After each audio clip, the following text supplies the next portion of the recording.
99% of all internet traffic, from this video to your Pokemon Go account to your family WhatsApp group, runs on a hidden network of undersea cables. Why should you care? Because modern life is increasingly dependent on those slinky subaquatic wires. And they get attacked by sharks from time to time. How do they work? What's the future for them? Join us today as we plunge the depths and ask how the internet travels across oceans.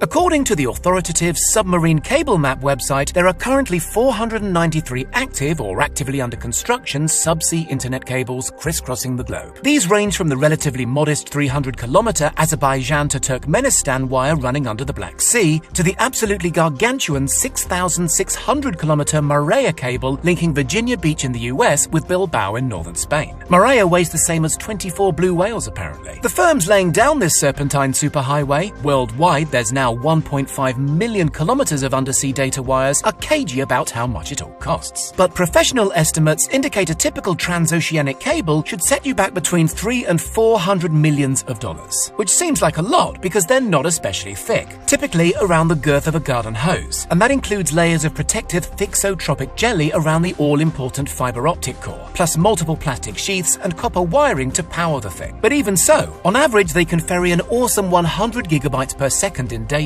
with newer and forthcoming cables able to transmit 400 gigabytes per second. So how does so much data fit down such slim channels? Part of the answer is an extremely sophisticated data wrangling technique known as dense wavelength division multiplexing. Put simply, dense wavelength division multiplexing lets data providers use more than one wavelength of light to convey information fiber optically. Instead, several wavelengths are employed simultaneously and stacked, creating astonishing data speeds. This happens at buzzing, data center-like landing sites at either end of the cable. Are the cables just straightforward long wires? Not quite. Every 70 to 100 kilometers or so along the seabed, cables are punctuated with so-called repeaters. These essentially serve as amplifiers, keeping the signal strength up to par over long distances. That's why the cables incorporate copper conductors, by the way, carrying up to 10,000 volts of DC to power the repeaters. How are the cables laid? They're first coiled into vast cylindrical drums on specialized cable-laying ships. As much as a year's planning and charting will go into plotting the perfect transoceanic route. Bad locations for undersea cables include anywhere volcanic, or anywhere especially earthquake or mudslide prone, or anywhere heavily trawled by fishermen. The cable is spooled out the back of the ship at a sedate pace of around 10 kilometers an hour. If the ship encounters bad weather,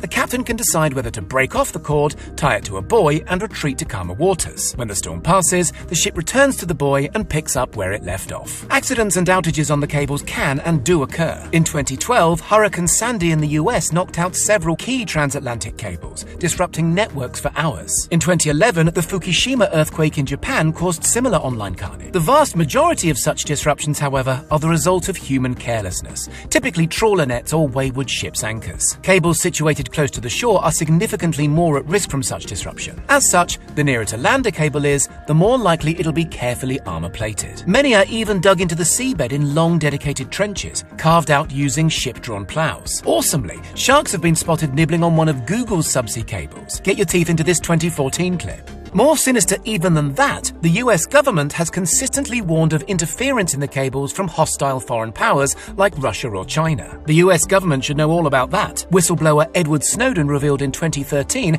how the NSA had no qualms eavesdropping on fiber optic communications. The geopolitical implications of undersea cables are also fascinating. Last year, the Australian government intervened to prevent Chinese technology giant Huawei from installing a cable connecting Australia with the Solomon Islands. The fear is that China could use the link to gain access to Australia's sensitive internal networks. So who actually owns these cables? That's an interesting question. It's an expensive business, so historically nations or quasi-national telecom providers have picked up the bill. The world's biggest owner of cables remains America's AT&T, with a stake in some 230,000 kilometers of undersea cable. The second biggest owner is China Telecom. Frequently, cables are owned by groups or consortia of up to 50 separate owners, including tech firms, local government agencies, and other businesses.